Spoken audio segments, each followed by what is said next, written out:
Right here. A few years ago, if you had told me that I would be sitting here talking about Bitcoin, I would have laughed at you politely and then maybe even quietly judged you. Because in my mind, Bitcoin was for tech bros, it was for gamblers, right? And people with more money than sense, frankly. And it was not for a woman of faith like me, is what I had figured. I'd been taught to be responsible and careful and conservative with money. And then life and God had other plans. And today I want to tell you exactly how I went from skeptic to investor, what I prayed about and what I learned, and what I wish someone had told me a lot sooner, and why I now believe that this was one of the most faithful financial decisions I've ever made. Welcome back, sisters. I'm so glad you're here. This channel is your space for honest, real conversations about faith and life and finances. And in this video, we're going to get personal. And I'm sharing my Bitcoin story, not to convince you to do what I do. A man convinced against his will is of the same opinion still. I love that quote. And I'm not here to give you financial advice because I am not your financial advisor. I want to be clear about that. And you should always consult one before making any investment decisions. But I'm here to give you something that I wish I had when I was kind of sorting out real faith-based perspective about Bitcoin and what actually had me walk that road. So let's get into it. Let me take you back to where this all started for me. I was sitting at my kitchen table looking at my bank statement, and I felt something odd. I'd been trying to ignore for a long time, actually. Quiet, creeping financial fear. And I had been doing everything right. I'd been saving faithfully, living within my means, being responsible, right? And yet inflation and life was doing away with everything that I had worked so hard to build. Every year, my money buys a little less, and so does yours. Every year, the gap between where I was and where I wanted to be felt a little wider. And I know a lot of you can relate to that too. And then I remember praying, Lord, there has to be another way. Please show me what I'm missing. And it wasn't immediate, but then he did. And not in the way that I expected. A woman I trusted, a woman of faith, someone that I respect deeply, mentioned Bitcoin specifically in a conversation we were having.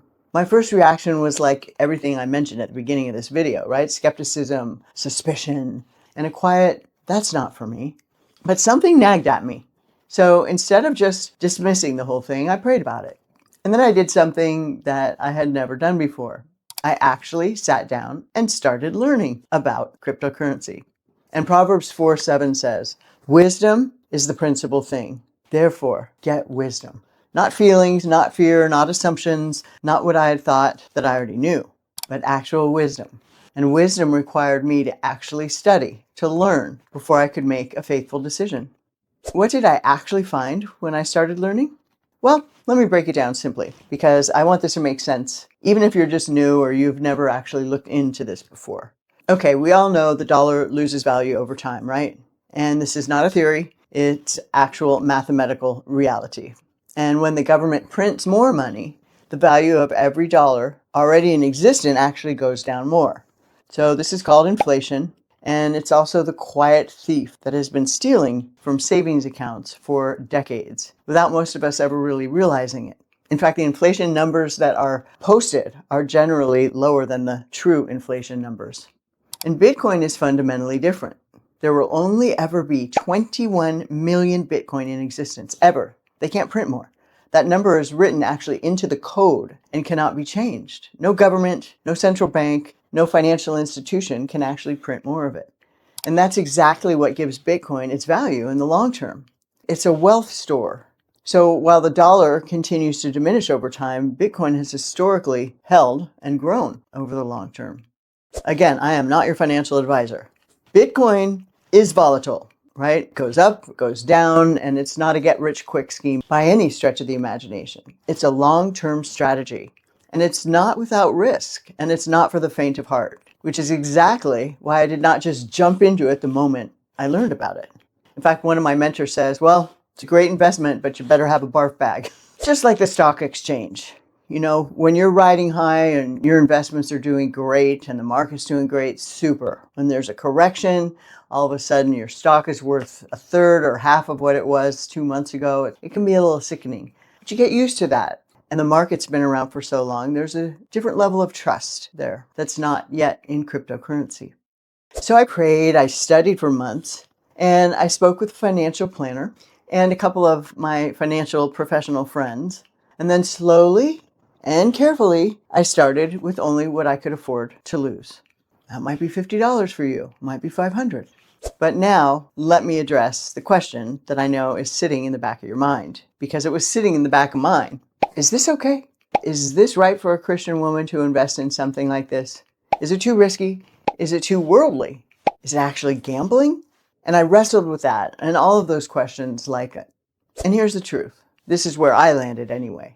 Through prayer, through scripture, and through honest discernment, it's okay for me. And the Bible does not call us to be passive with what God gives us. The parable of the talents in Matthew 25 is one of the clearest financial passages in all of Scripture. And the servant, not the one who invested and grew it, but the one who hoarded it and hid it, was the one who was actually rebuked by God. God respects us actively stewarding what he's given us. And 1 Timothy says something similar. The love of money is the root of all evil. Not money itself, not investing, not growing what God gave you. The love of it, the idolizing it, right? That's the problem. And I'm sure you've heard that before. Just let it sink in. Because when I approached Bitcoin as a tool of stewardship rather than an object of obsession or something to be afraid about, everything shifted. This was not about greed. This was not about getting rich overnight. This was about actually being a faithful manager of what God has given me. So as a faithful manager of what God has entrusted to me, protecting it from inflation, growing it wisely, and leaving something meaningful behind when my time here is done. And Luke 16:11 also says, if you have not been faithful with worldly wealth, who will trust you with true riches? Faithfulness with finances is a spiritual matter. Let me repeat that. Faithfulness with finances is a spiritual matter. And faithful stewardship sometimes looks like learning something new. So how did I actually begin? Let me walk you through it simply. First, I educated myself for months before I spent a dime. I watched videos, I read articles, I subscribed to some newsletters. Be careful about that too. I spent $5,000 on an annual newsletter, and then I found out that person was doing what's called pump and dump. In other words, they were being paid to promote certain coins. Watch out for that. I asked questions to people that I really trusted that were already investing in cryptocurrency. And I didn't rush. Rushing with money, rarely wisdom, even though money loves speed. Second, I spoke with a financial professional. I cannot stress that part enough. Whatever you decide to do with your finances, please talk to someone qualified to advise you. And what I share here is my personal story. It's not a prescription for yours. And third, I started with only what I called my faithful portion, a small amount that I had prayed over and felt peace about setting aside. Not money I needed for bills, not the mortgage money, right? Not the money that would cause stress if its value temporarily dropped, just a portion. I offered to God all of this as an act of stewardship and trust and asked him to help me learn. And fourth, I took a long-term perspective. I did not check the price every day. I still don't. I didn't panic when it dropped or when the news was talking about the scary aspects of it. I treated it like a farmer who planted a seed, watered it, and then trusted God with the harvest. And over time, that decision has bore fruit in ways I didn't expect. And I've learned, of course, we that are currently in Bitcoin, in cryptocurrency, are only 6% of the entire population of the world that's in there. So here's what surprised me most about this journey. It never really was about Bitcoin. It was about trust. It was about me being willing to learn something new, something uncomfortable. And it was about confronting the fear that I'd had around money, that I'd been calling wisdom for years. So let me share with you that God used this process to teach me that he's Jehovah Jireh. He's my provider. And sometimes he provides through the knowledge he places in our path. And sometimes he opens doors that look nothing like what we had expected. And sometimes faithfulness looks like just sitting at your kitchen table, learning something new instead of staying comfortable with what you already know. And Psalm 11:25 says, good will come to those who are generous and lend freely, who conduct their affairs with justice. So conducting your affairs actively, intentionally, wisely.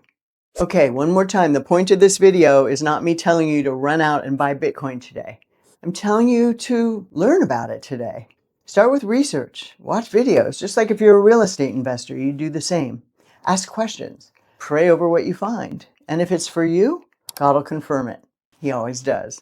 You weren't created for financial fear, sister. You were created for financial stewardship.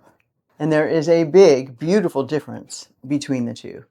And if you want to keep having these kinds of conversations, real, honest, faith-based financial conversations that most people are too afraid to hear, most people are too afraid to have, I have a space for that. Inside my exclusive community, we go deeper than what YouTube will allow me to speak about here. More personal, more detailed, and more real.